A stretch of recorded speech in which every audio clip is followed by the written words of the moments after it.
अस्सलाम वालेकुम क्लास। आज हमारा लेक्चर है जी डिफाइन प्री प्रोसेसर डायरेक्टिव।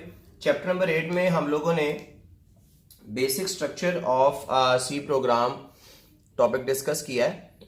उसी टॉपिक में जहां पे हमने hash include preprocessor directive discuss किया था, उसी पोर्शन में एक डिफाइन प्री प्रोसेसर डायरेक्टिव के बारे में भी बताया गया है। और मैंने आप लोगों को कहा था कि हम इस डिफाइन प्री प्रोसेसर डायरेक्टिव के बारे में थोड़ा टाइम बाद में पढ़ेंगे, क्योंकि हम अपना बेसिक स्ट्रक्चर का टॉपिक कंप्लीट करना चाह रहे थे। जैसे ही हमने वो टॉपिक कंप्लीट किया तो उसके बाद अब हम उसी के बीच में एक डिफाइन प्री प्रोसेसर डायरेक्टिव की जो थोड़ी सी उन्होंने इंफॉर्मेशन दी है उसके बारे में डिस्कशन करते हैं। तो what is define preprocessor directive? सबसे पहली बात कि प्री प्रोसेसर डायरेक्टिव्स क्या होते हैं ये मैं आपको पहले बता चुका हूं कि preprocessor directives are the directives that perform some functionality prior to the compilation of a C program. C program के कंपाइल होने से पहले, सी प्रोग्राम के चलने से पहले सी प्रोग्राम में कोई एक्टिविटी परफॉर्म करवाते हैं, उन्हें हम प्री प्रोसेसर डायरेक्टिव्स कहते हैं। इनमें से हमने जो प्री प्रोसेसर डायरेक्टिव पढ़ा था that was include preprocessor directive, जो हम पढ़ चुके हैं। What is the working of include preprocessor directive? ये क्या काम करता है? It is use to include libraries in a program. Include preprocessor directive का हमें पता है कि इंक्लूड प्री प्रोसेसर डायरेक्टिव को हम अपने प्रोग्राम में लाइब्रेरीज ऐड करने के लिए इस्तेमाल करते हैं। इसके बाद नाउ कम्स टू वर्ड जो आज का हमारा टॉपिक है, that is define preprocessor directive. सिर्फ एक ही preprocessor directive include C language में इस्तेमाल नहीं होता। There are many different preprocessor directive, जिनमें से एक और प्री प्रोसेसर डायरेक्टिव हमारे पास कौन सा है? Define. Define preprocessor directive. Now what is the working of define preprocessor directive? तो ये कुछ पॉइंट्स मैंने आपके सामने लिखे हैं कि another preprocessor directive use in C language is define. This is the working of define preprocessor directive. Define directive is used to add constants या constant macros in a program. एक बात आप लोग पहले पढ़ चुके हैं मैथमेटिक्स में कि वेरिएबल्स क्या होते हैं और कॉन्स्टेंट्स क्या होते हैं। तो सबसे पहले हम कॉन्स्टेंट्स की डेफिनेशन को देख लेते हैं कि व्हाट आर कॉन्स्टेंट्स। तो डेफिनेशन देखते हैं जी कॉन्स्टेंट्स की।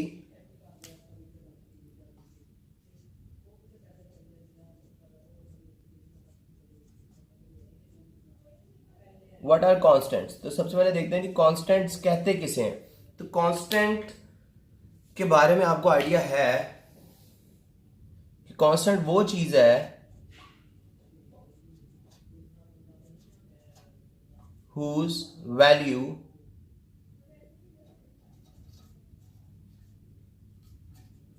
can not be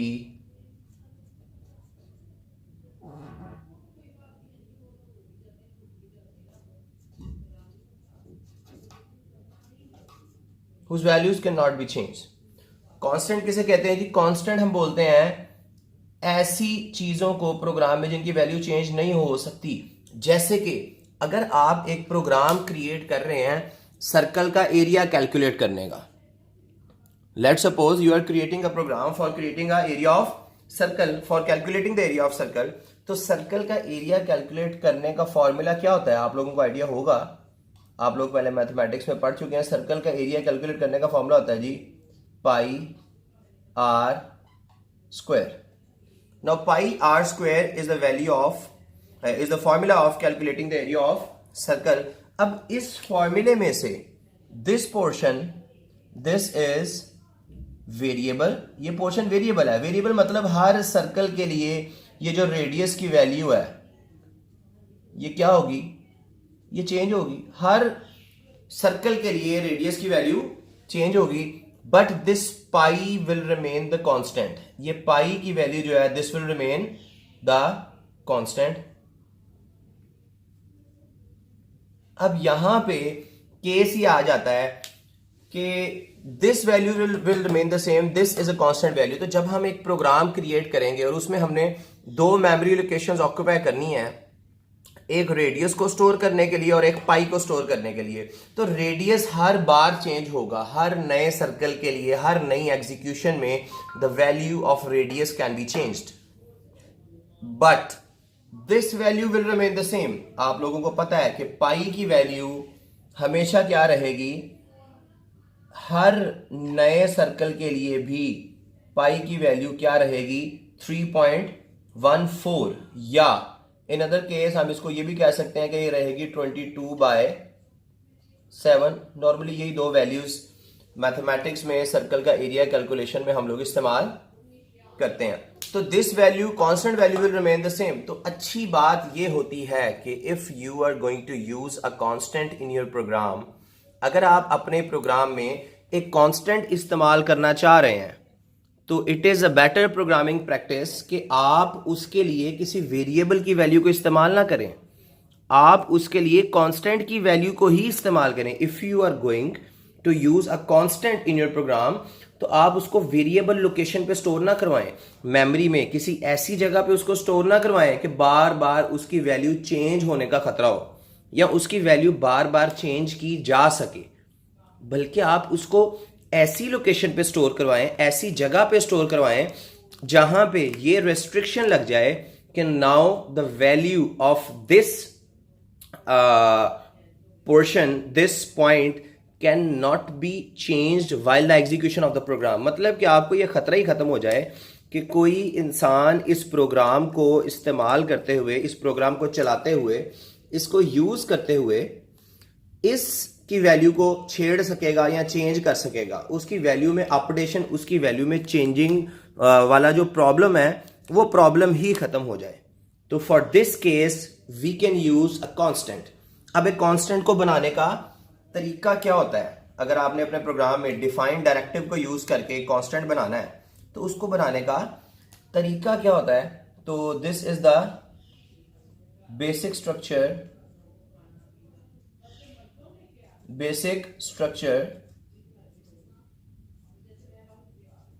for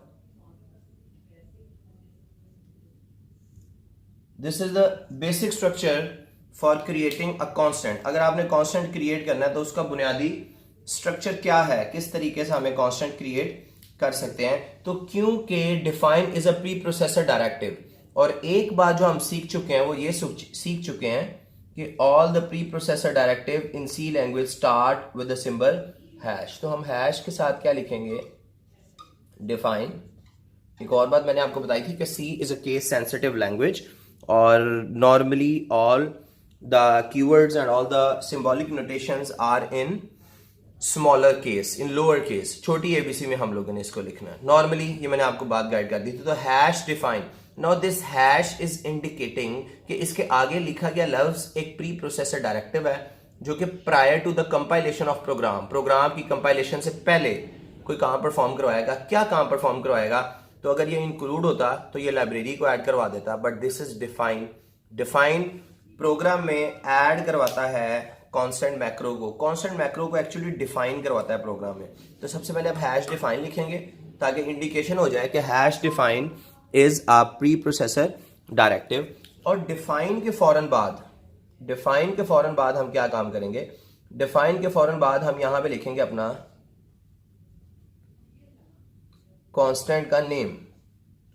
constant का नेम हम अपनी मर्जी का रखेंगे, जो भी हमने अपने कांस्टेंट जिसकी वैल्यू स्टोर करनी है ना, उसका जो भी सूटेबल नाम, मीनिंगफुल नेम जो भी हमें लगेगा वो हम रख लेंगे। तो यहां पे आपका क्या आएगा, this will be your constant name. और अपने कांस्टेंट नेम के बाद यहां पे इसके फौरन बाद after space you can store the constant value.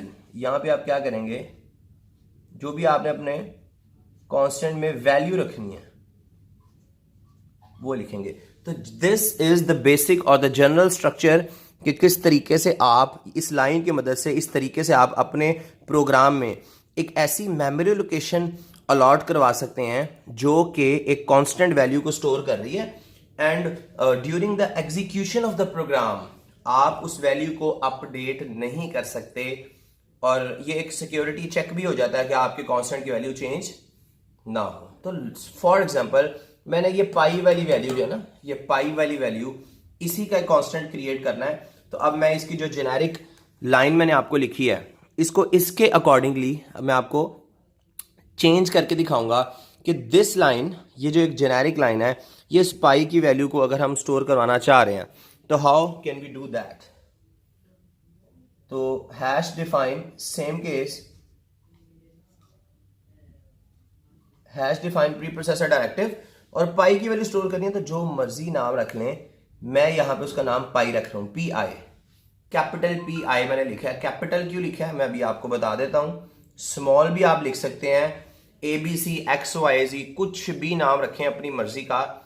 कुछ इंपॉर्टेंट रूल्स हैं उनके अंदर रह के, नेमिंग के रूल्स हैं, वो मैं बाद में हम डिस्कस करेंगे चैप्टर नंबर 9 में। तो हैश डिफाइन पाई, और पाई की वैल्यू जो भी आपने स्टोर करनी है, यहां पे पाई की वैल्यू हमने स्टोर करनी है 3.14। ये देखिए अब मैंने इस जर्नल फॉर्मेट को मैंने कन्वर्ट कर दिया है इस स्टेटमेंट में। अगर इसको थोड़ा सा गौर से देखें तो यहां पे ये जो चीज है, दिस इज हैश डिफाइन, ये एज इट इज आ गया। This is my constant name, this is my constant name, ये देख रहे हैं जी, ये मेरे कांस्टेंट का नाम है, पाई मैंने अपनी मर्जी से रखा, and this is my constant value. तो मैं अपने प्रोग्राम में, ये जनरल फॉर्मेट है, ये लाइन लिखूंगा तो मेरे प्रोग्राम में मेमोरी में एक पाई नामी जगह रिजर्व हो जाएगी और उसमें 3.14 स्टोर हो जाएगा। और फॉर द टाइमिंग जब मैं कभी अपने प्रोग्राम में ये पाई की वैल्यू इस्तेमाल करना चाहूं तो I can use this constant value with the name P I. अच्छा, ये कैपिटल मैंने क्यों इसको रखा है, पी आई नाम को मैंने कैपिटल क्यों रखा है, तो इस बात का एक रीजन सुन लें कि it is a better programming practice और इट इज कन्वेंशन। ये कन्वेंशन है। तो कन्वेंशन का मतलब होता है कि जो इस लैंग्वेज के प्रोग्रामर्स हैं या जो लोग इस पे काम करते रहे हैं, उन्होंने इस बात को एक स्टैंडर्ड बना दिया है कि you should write capital name for the constant name. Capital letters में आप कांस्टेंट का नाम रखें, आप इसको स्मॉल केस लेटर्स में ना रखें। स्मॉल में रख भी दें तो कोई मसला नहीं है, आप कैपिटल लेटर्स में कांस्टेंट का नाम रखें। अब कैपिटल लेटर में कांस्टेंट का नाम रखें, ये एक कन्वेंशन है, तो इसको हम अपने पास नोट डाउन कर लेते हैं।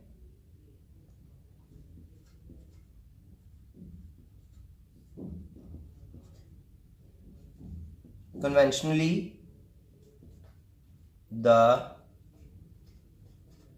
name of a constant should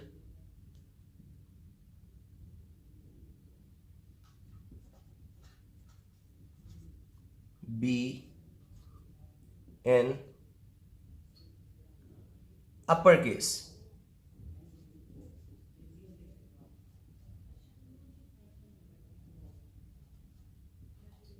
conventionally the name of the constant should be in upper case. बस ये बात आपने याद रख लेनी है कि कन्वेंशन ये कहती है। बाकी आप इसको जो मर्जी रखें, स्मॉल केस में भी रख ले तो मसला कोई नहीं है, ठीक है। आप इसको पी आई स्मॉल केस में कर दें, कोई इशू नहीं है। ये हमने अपनी मर्जी से रखा है मीनिंगफुल नेम, ताकि प्रोग्राम में मैं पी आई इस्तेमाल करूं तो मुझे किसी किस्म का प्रॉब्लम फेस ना करना पड़े। तो ये था जी हमारा एक basic introduction hash define preprocessor directive के बारे में, और इसकी फर्दर डिस्कशन अभी चलेगी। इसमें से कुछ इंपॉर्टेंट एमसीक्यूज पेपर में, इसका शॉर्ट क्वेश्चन, तो उस पॉइंट के बारे में नेक्स्ट वीडियो में इंशाल्लाह इसका जो सेकंड पार्ट होगा pre processor directive hash define का, उसमें डिस्कशन करते हैं। तब तक के लिए जी अल्लाह हाफिज़।